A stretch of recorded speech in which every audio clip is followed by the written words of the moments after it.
Good afternoon.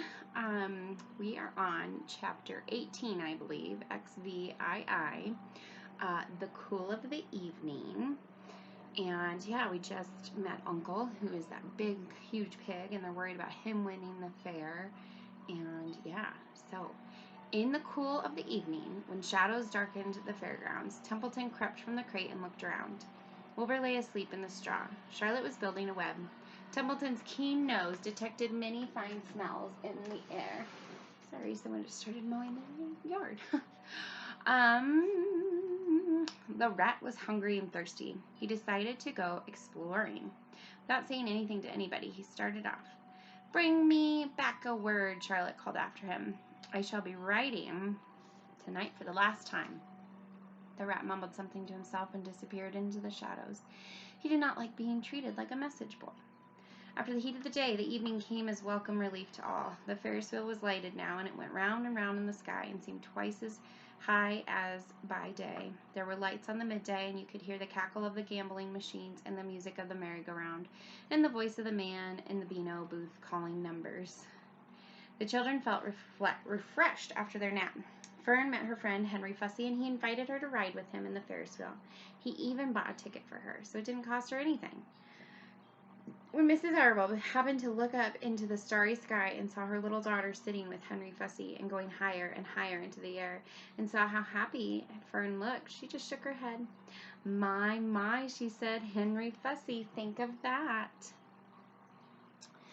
It looks like there's a piece of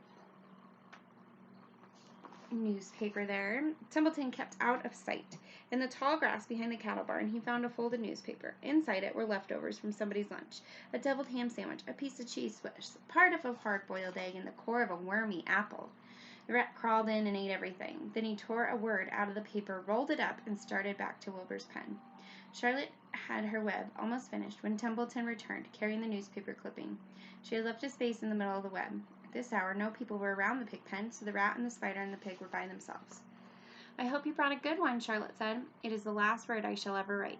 "Here," said Templeton, unrolling the paper. "What does it say?" asked Charlotte. "You'll have to read it for me."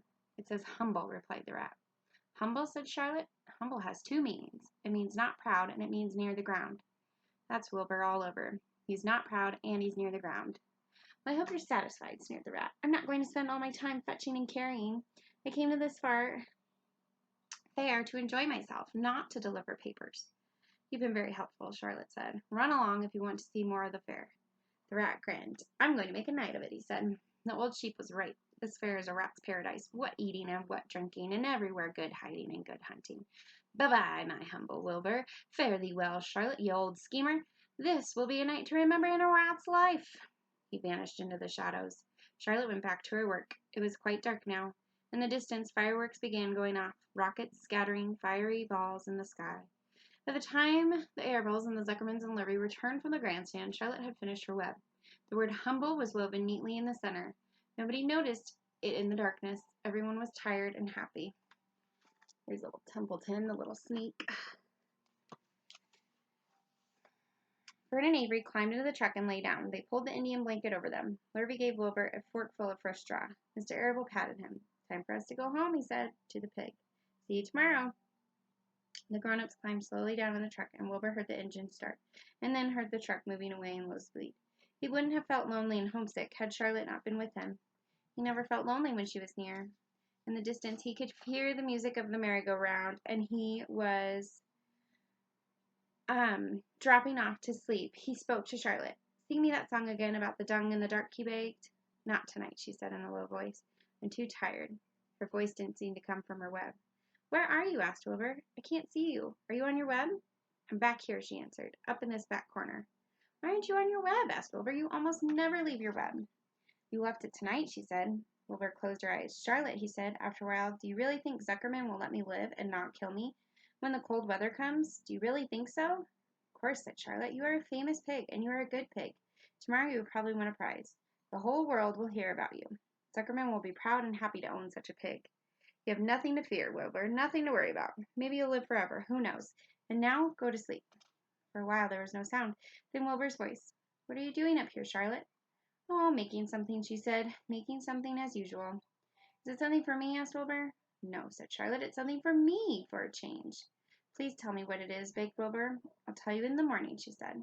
When the first light comes into the sky and the sparrows stir and the cows rattle their chains, when the rooster crows and the stars fade, when early cars whisper along the highway, you look up here and I'll show you something. I'll show you my masterpiece. Before she finished the sentence, Wilbur was asleep. She could tell by the sound of his breathing that he was peacefully sleeping deep in the straw. Miles away at the Arables' house, the men sat around the kitchen table eating a dish of canned peaches and taking over the events of the day. Upstairs, Avery was already in bed and asleep. Mrs. Arable was tucking Fern into bed. "Did you have a good time at the fair?" she asked as she kissed her daughter. Fern nodded. "I had the best time I've had anywhere or any time in my whole life." "Well," said Mrs. Arable, "isn't that nice?" Why do you think Fern had such a good time? That's my question. All right, guys, I hope you have a great day. We're almost done with the book.